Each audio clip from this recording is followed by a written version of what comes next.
Hi, I'm Annie Botticelli, and welcome to my August 2019 horoscope report for you. It is my intention with this video to give you the things that I think you need to know to help you make this the best month possible and learn some astrology while you're at it. Definitely go to my website, anniehelpsyou.com, and see all of the resources I have there, including amazing new and full moon blogs to assist you in maximizing those power periods we have every month. If you are into how I teach and you want to learn for personal or professional purposes, check out my astrology apprenticeship program, also on my website, anniehelpsyou.com. Go to radicalprayerbook.com to see my new book, which is an Amazon bestseller, Radical Prayer, Transform Your Life and the World in 28 Days, which has become a beloved favorite of my fellow spiritual seekers. So what's in the stars for you this month? I'm going to go into lots of details, so let's check them out now. Hello Sagittarius friends, welcome to my August 2019 horoscope report for you. We have such an exciting month. We've had a lot going on for Sagittarius, and now our ruler Jupiter is direct, and this is huge for us. So things that were on the back burner, your ambitions, things that were seeming to be slow and stodgy, everything's going to start to pick up now in a huge way. Plus, we've got 2 new moons bringing amazing new beginnings. We have freedom from personal planet retrogrades and their shadow periods starting mid-month. We have a major Leo party. Major Leo parties equal major Sag parties, because all those planets moving through Leo are coming to kiss not only your Sag placements, but also a lot of them are kissing Jupiter in Sag, which is bringing even more expansion. So this is one of my favorite months of the year for everybody, but it's especially lit up for Sagittarius. So I'm going to go into lots of details about the areas of your life that are most going to be blessed by this magic. I'm going to give you the dates that I love, and most of the dates this month that I want to talk about are ones I absolutely love. There are 2 mischief makers, which I will also mention. And I'm going to give you a special treat and pop in a lesson about how we can transcend negative astrological patterning. If you feel sometimes like you're a victim of your imprint or a victim of the stars, then I've got amazing news for you and a path through which you can transcend the negative factors that have been holding you back. So after that pop in, then I'll talk about the general transits. So we've got a very comprehensive report for you as usual. So let's get into the charts now. Okay, Saggy friends, this is a very, very, very exciting month in general, but especially for Sagittarius. Let's go into the juicy details. So I am going to give you lots of information that's going to be true for all Sagittariuses, but there are going to be places where we have to divide out certain pieces of information, whether depending on your actual Sag placement. So early placements are basically November born or 0 to 9 degrees. Middle, around December 1st through 10th, or 10 to 19 degrees. And late, around December 11th through the rest of the sign, or 20 to 29 degrees. And if you're watching for Sag moon or Sag rising, and even if you have any other Sag planets, this information is going to be really, really relevant to you, because a lot of the aspects that are going to happen with Jupiter and Sag are going to light up different pieces of Sag stories. So if you have any Sag placements, these Leo planets are going to make them sing. Okay. So the first thing that we have to talk about, and the most exciting news, is that Jupiter is going direct. Okay, so Jupiter's our ruler. Jupiter in the heavens rules expansion and growth and opportunities and movement forward, and luck and benevolence. When Jupiter goes backwards, sometimes to the day, we will be feeling that, especially if you have any predominant Sagittarius placements. Now, if you've been watching my videos for a while, you may recall the timeline. Early this year, we had a nice opening of energy to push things forward. Then in April, our ruler went retrograde. And because of the shadow period before Jupiter retrograde, into January and February, Saggies, you might have started to get lazy, unambitious, and the fervor that we had in December and the beginning of the year just started to fizzle out. And so I let you all know at that time not to worry about it. If you felt that happening, and that probably what it was, is Jupiter. But now that Jupiter is going direct on August 11th, all of those ambitions, all of those things that make you more crazy and scattered and all over the place that have kind of been toned down are going to start booming again. And at the same time as Jupiter is going direct, we're right in the midst of a Leo party. Leo parties are also Sag parties, because when there are a ton of placements in Leo, they come and make beautiful aspects, the best in astrology, a trine, to our Sag placements. I'm a Sag too, and I have 9 placements in Sagittarius, so it's always a party at this time of year. And you may notice this. We're talking about this for August, starting at the end of July, and most of August.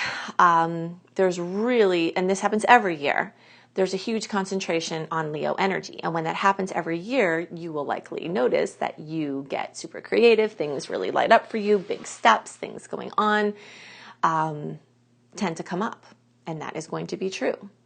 So what we have added to this picture this month is 2 new moons. One is in Leo and one is in Virgo. So besides all of the concentration of energy here in the 8th and 9th house, and this is true, let me get some of this out of here, this writing, so I can show you a little more clearly. Early, middle, and late degree placements are all going to have potentials in the 8th and 9th house. You can see early, and then it's dropped back a little bit from middle, but these are going here, and into August, a lot of these planets are going to get into Virgo. So even though it looks like that's kind of not got a lot going on for you middle degree placements, as the month progresses, it will. And the same thing for late degree placements. If we were to just take this as a snapshot, you would say, wow, there's just 8th house for us this month. But these are going to move into at least early Virgo, even for you late degree placements. So 9th house and 8th house are huge areas of potentials. And not only is there potentials, like a lot of different kinds, there's a ton of chance for happy surprises. Okay, so we have to remember that all of these planets are like people. They have personalities. And when there's a party or a gathering or a function of some kind with all of these people, the mood they're in, like the mood of the party, is the sign. Okay, so it's a Leo party, and that's very festive and fiery and creative and sparkly and robust, zesty. So then all of the personalities, the Venus personality, which if you remember my grandma Marge, the sun, which is just like bright and warm, and Mars, which is very active and busy, and then Mercury is going to come, and that's, chatty and communicative and moving around a lot. So like all of these personality types are going to continue flooding this relationship sector. So starting in July, we had a strong concentration on relationships, and that continues in August. And the 9th house is the piece that really starts to come together.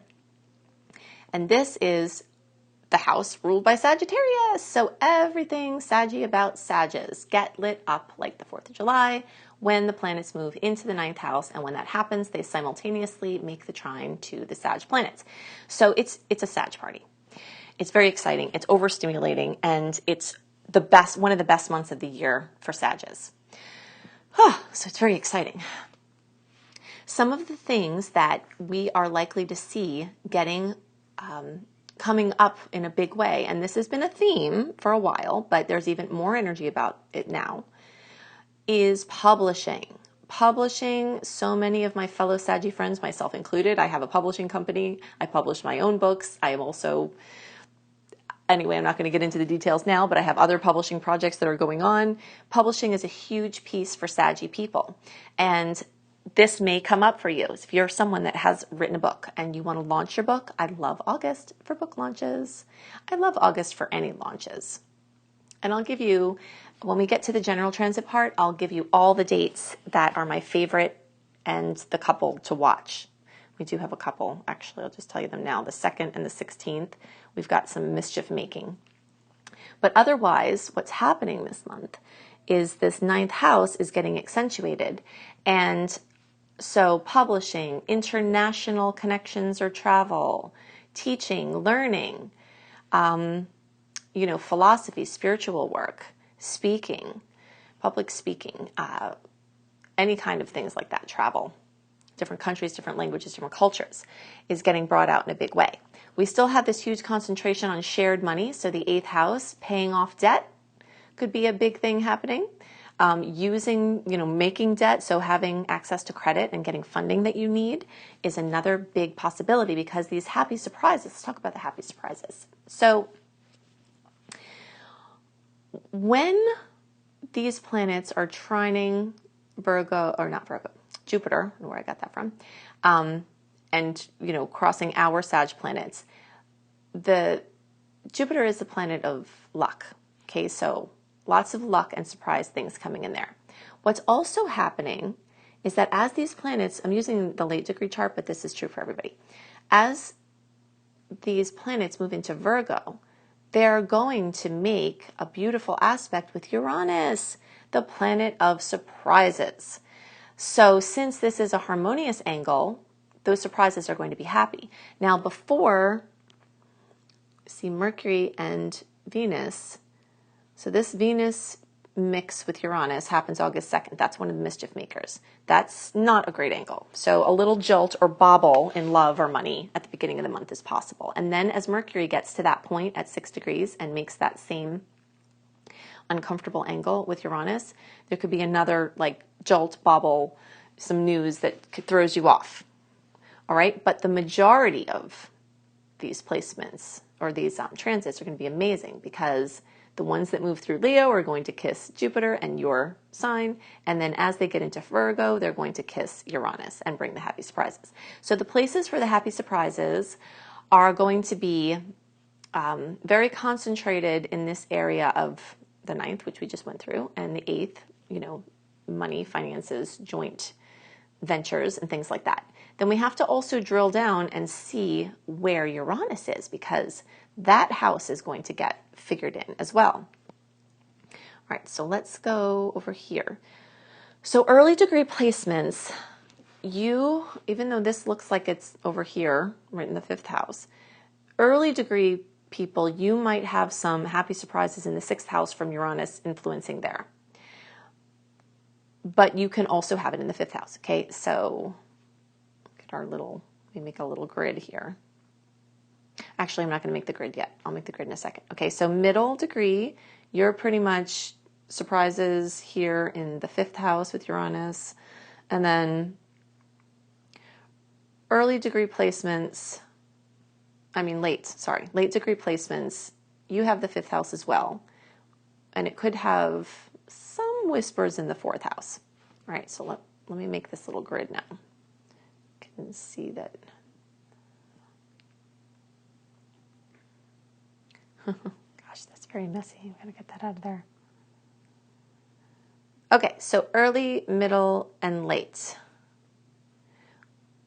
Everybody's got 8th and 9th house. Surprises, awesomeness, slight little bits of mischief perhaps, but mostly great. Then early has 6th. Early and middle have, and late have 5th. And then late may have a little bit of 4th. All right, so what does this mean? You late degree people, housing surprises are more likely. Something involving house, home, real estate. Early, middle, and late degree, 5th house has to do with Leo energy. So Leo energy is getting a double boost now because the planets are in Leo, and then also this 5th house, which rules Leo. So anything with children, creativity, creative projects, romance, fun, may have some happy surprises. Children may be having milestones, creative projects may be having milestones. Early degree placements may have some of the whisper of those happy surprises in the 6th house, and this has to do with your daily routine. So a welcome jostling, we won't call it jostling, we'll say a welcome break to your routine, like a change. Or it could be work. 6th house also can relate to work. Not as much career, but like your daily office dynamics. And if you're self-employed, it can relate to your income. So a little boost there. Uranus rules surprises. We have a lot of surprise energy over these last few months, and if you haven't watched my videos for June and July for Sagittarius, definitely do that, because a lot of the energies that I talked about for those months are still present in some way or another now. And part of that has to do with the eclipse energy. So in June, my June report, I go into all the details about where the eclipses hit for Sagittarius and what the potentials are. And now in August, you can still be seeing eclipse news coming in. So you definitely want to get a handle on where that's occurring.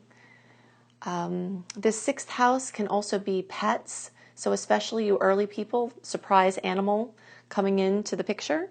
If you're trying to look for a pet, I love the second half of the month especially, but if someone comes in, like close to, we'll even say there could be some news about pets 7th, August 7th or 8th, but for like long-term pet things, I love especially the second half of the month for that.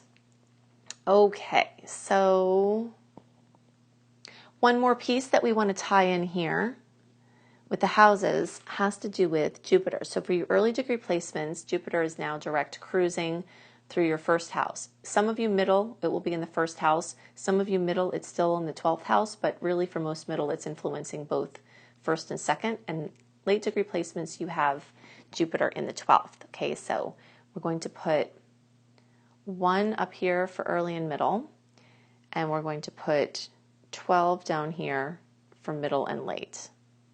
Not early. Looks like it's under early, huh? Put it over there. All right, so what does that mean? So for the early and a lot of you middle degree people, as Jupiter is going direct, it's bringing opportunities for your big coming out party, whatever that looks like for you. If you have a lot of planets in Sag like I do, and you have some early degree planets, you could be also having this happen for you early. If you just have your sun or your rising, your moon, or whatever you're watching for in a late degree placement, and you feel like you're left out of some of the party, don't worry, because as Jupiter, towards the end of the year, as Jupiter gets in this house for you, things that have been quiet that you've been working on in the backdrop, you'll be busting out in a big way. So don't worry if it feels like it's not flowing yet. It could just take a little bit longer for Jupiter to bring that expansion to you. Okay, so these are the things that are most on my mind for Saggies. Now I have a special treat. I'm going to drop in a lesson about breaking free from, transcending negative astrological patterning. And then after that, you'll see me back on the screen and I'll talk about the general transits, which include the dates that I love and some specifics about what I love for August. So if you have to plan your launches or important moves, then I'll give you some of those details there. Okay, welcome to my special section on transcending negative astrological patterning. This has been a focus of mine for the entire time I've been doing astrology, which has been almost 2 decades now. I have always gone into astrology as a self-development tool, understanding what's going on so that we can use the information to create the best experience from it.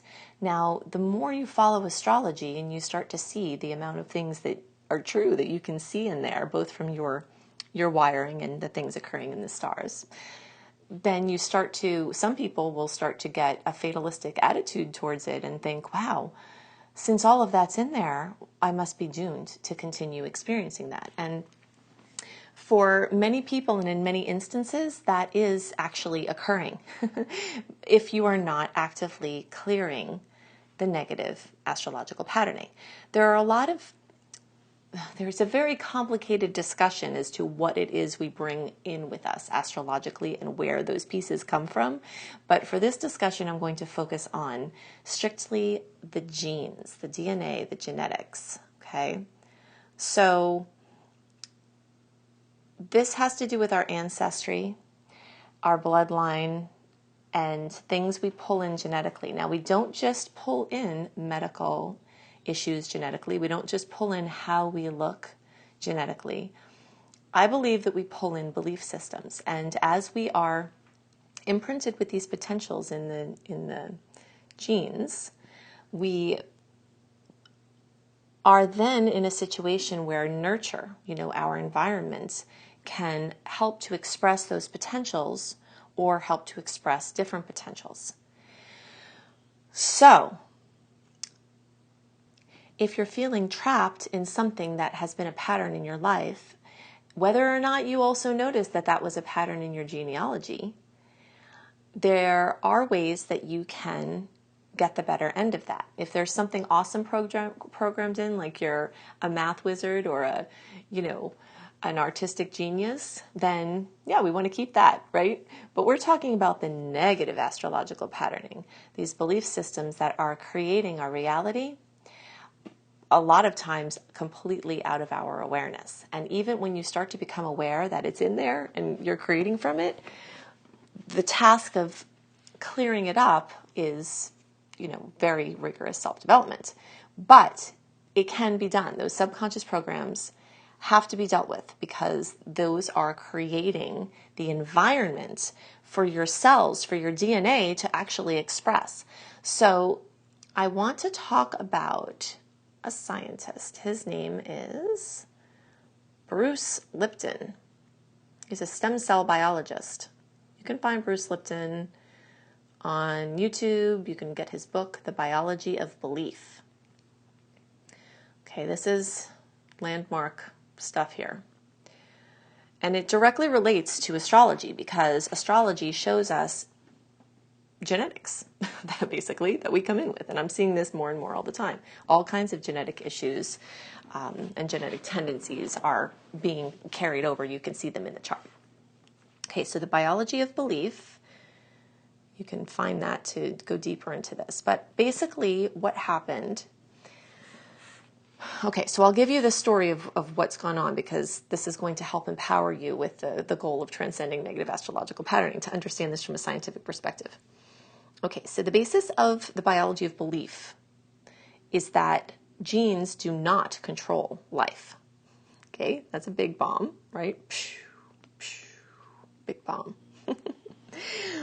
So when Bruce Lipton was doing experiments that brought this epiphany, he was going into a cell and removing the structure called the nucleus. Okay, so the nucleus is the structure that contains the genes. So if genes control life and you throw away the nucleus, then there shouldn't be anything to control life in the cell, right? Okay, so he explains that there's a joke that the cells can live for 2.5 more months with no genes at all. And they still carry out all of the complexities of life. Move around, eat, breathe, just they move through life. So then the first thing you have to ask is who's controlling the cells if it's not the genes, right? So this is a really big deal. Okay, so then the big boom for him came where he had, so basically he would put stem cells, isolate one stem cell and put it in a petri dish. Okay, then it would divide every 10 hours and after a few days he'd have thousands of cells. All right, so they're multiplying, they're dividing. So they all came from one cell, meaning they were genetically identical. So then he got to where there's like 10,000 cells in a petri dish, okay? Then he would separate out the cells into 3 petri dishes. Okay, so he takes them from there and he puts them in there. Okay, so now these are genetically identical cells. Okay, this is the thing to note. Then what he did is he changed the growth medium. Okay, so the liquid in there, he changed. He made, so the cells are identical, but he changed the growth medium. Okay, so that's basically the constituents of the environment. All right, so these red and orange and green pieces or, matter here, that is representing different environments. Same cells, genetically identical, different environments. So then what happened was The first dish formed bone. The second dish formed muscle. And the third dish formed fat. All right, so hopefully you're getting this. This is clicking because this is like, it's mind-boggling stuff. Identical. And then they formed all these completely different outcomes based on their environment. So what he is saying, and I concur, is that our environment is what is calling the shots. Now, of course, there are other factors, and we could nitpick and look at, and analyze, and nothing is as simple as one way, right? But this is a huge piece. So this means that if we change our inner environment and be mindful of our outer environment, we can start to change how the astrological potentials manifest for us in the form of our life and our experience. Okay, it's very exciting. Okay, so a basic summary is the environment includes a massive amount of factors, and we won't get into them all now. But included in the environment is our perceptions, which are shown when we look at the astrology. When we're looking at a chart, all of the different placements in there, different signs and houses, they're showing us a tendency towards perceptions. And even the outer transits, when they're happening in the sky, when planets are getting together, certain configurations, they tend to create us having a tendency towards certain perceptions. A perception might be we're excited, hopeful. A perception might be we're like a victim and there's a tyrant, so these different tendencies to have a perception, we can see those astrologically. So the tendency to have a certain perception is synonymous with karma. If we see something a certain way, we draw to us certain experiences. So basically, changing perceptions changes karma and changes the DNA expression, which changes potentials, which changes outcomes.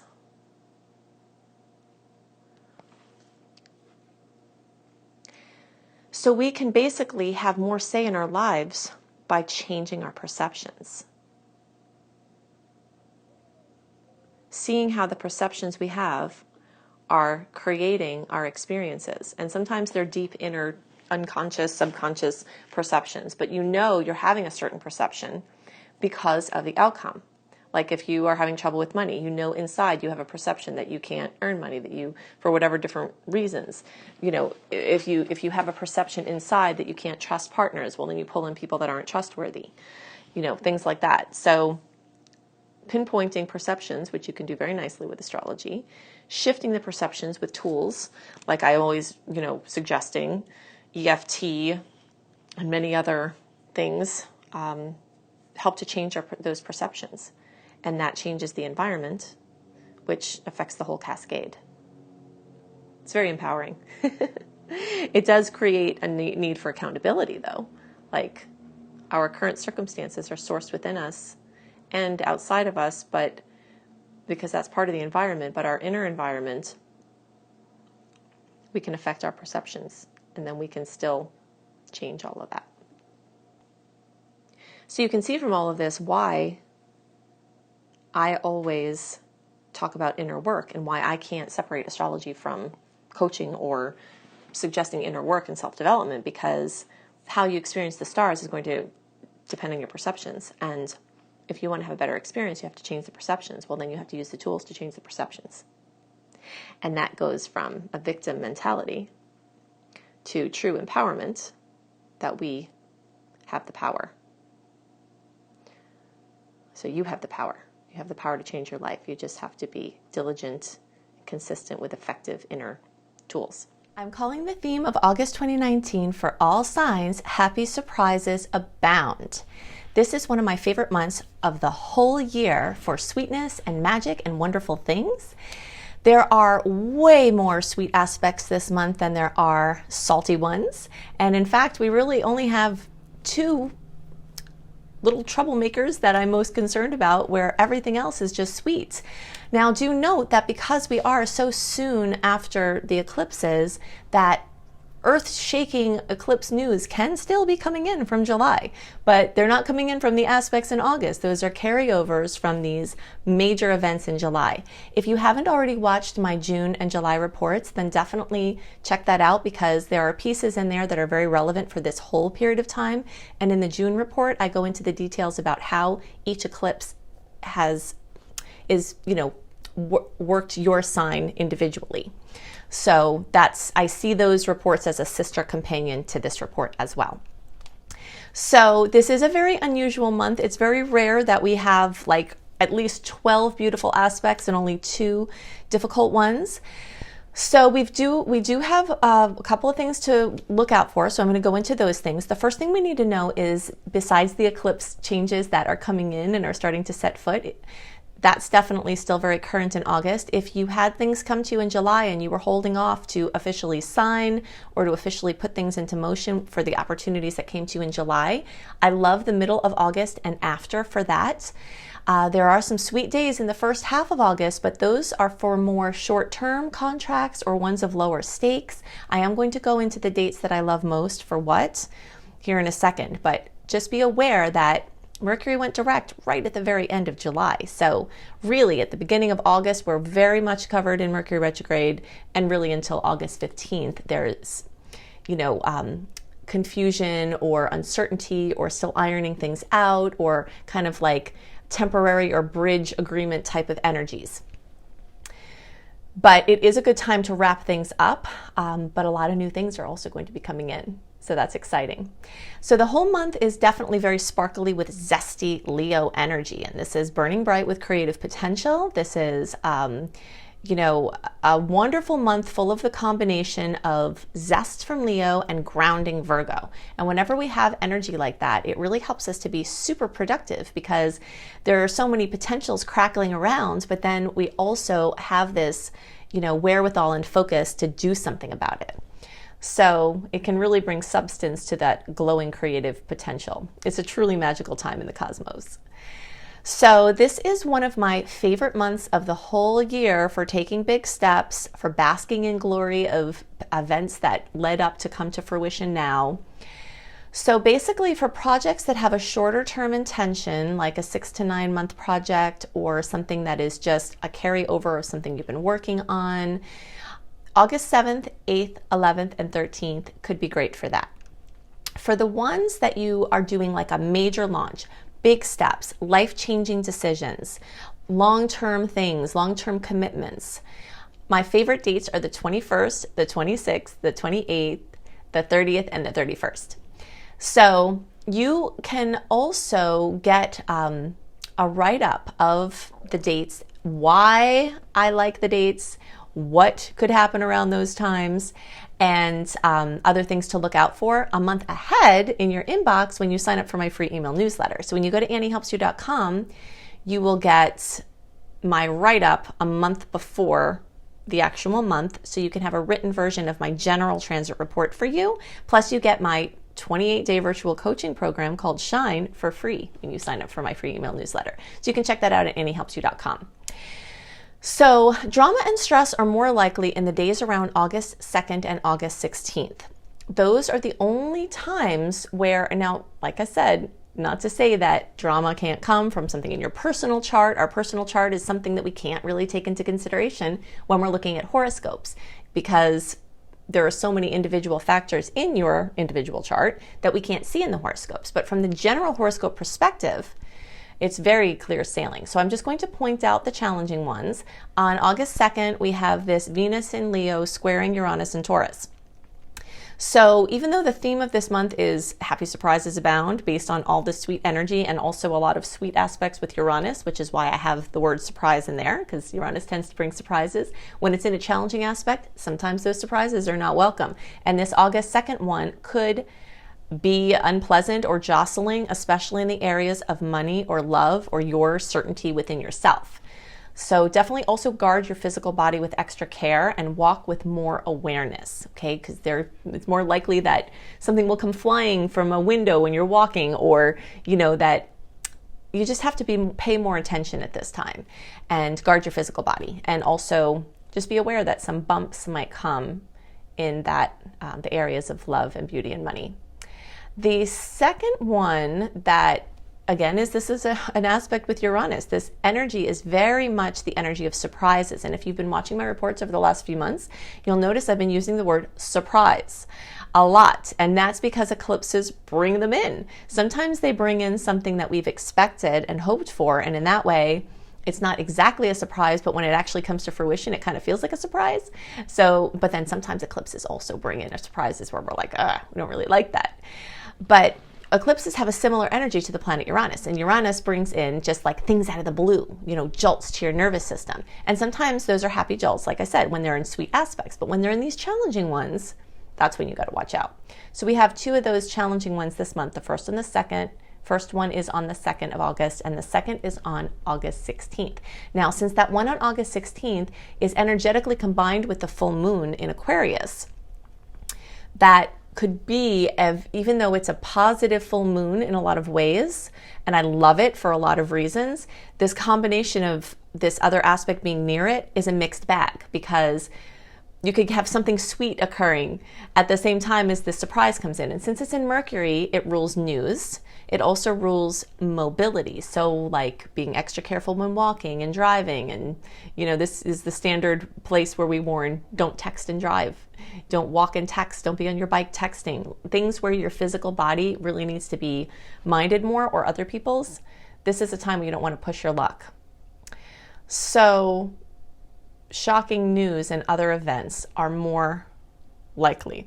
I have seen this manifest as a pleasant surprise, even though it's a difficult angle, but one that brings either exhaustion or some sense of like overdoing, or like you're being challenged in the way that something surprise has come in, but now you have to make room for it in an otherwise also very busy schedule already. So I have seen it manifest that way. But everything else is just sweet, sweet, sweet, sweet, sweet. So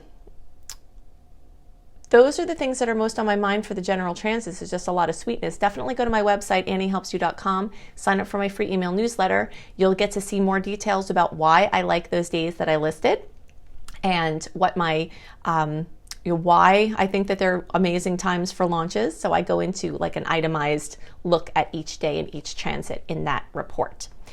So if you love the way I teach and you want to learn astrology for personal or professional purposes, I can train you how to be a professional astrologer, and I can also assist you to just use it for yourself and your friends. You can check my program out, Astrology Apprenticeship Program, at anniehelpsyou.com.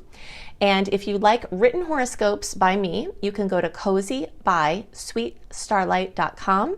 And a month early, I have up more simple, less detailed, but still very helpful because they're written and they've got very important pieces. And a lot of times I talk about different things for your sign than I talk about in the videos. So they're complementary in that way.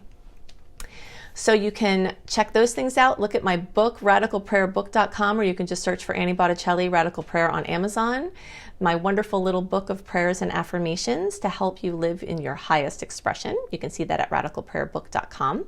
And check out my husband's website, B.R. Newman, I Am Helios, IAMHELIOS.com, where you can see all the goodies and the things that he's getting himself into now that will be very helpful for you as well. So I hope you have a wonderful month, and I'll see you next month. Bye.